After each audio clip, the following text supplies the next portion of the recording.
أعوذ بالله من الشيطان الرجيم. بسم الله الرحمن الرحيم.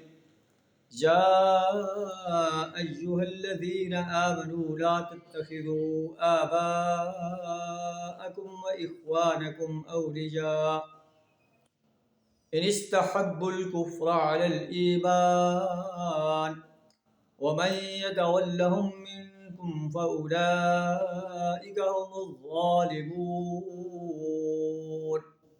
صدق اللہ العظیم.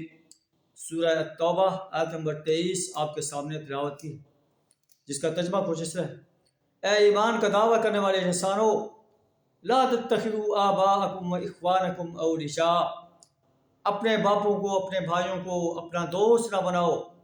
استحب الکفر علی الایمان، اگر وہ ایمان کے مقابلے میں کفر سے محبت کرتے ہیں، اور جو انہیں دوست بنائے گا وہ انہی میں سے ہو جائے گا. ایسے لوگ ظالم انسان ہیں.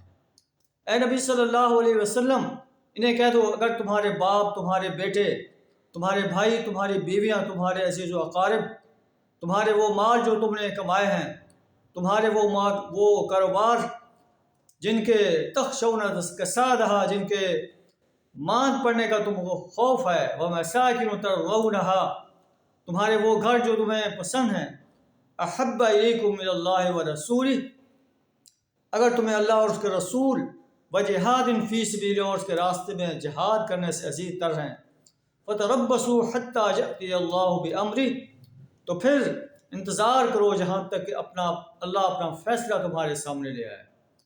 واللہ لا یہدی القوم الفاسقین، اللہ فاسق انسانوں کی رہنمائی نہیں کرتا. اللہ سے دعا در ہمیں قرآن کے اس آرڈر پر عمل کرنے کی توفیق عطا فرمائے. وآخر دعوانا ان الحمد للہ رب العالمین.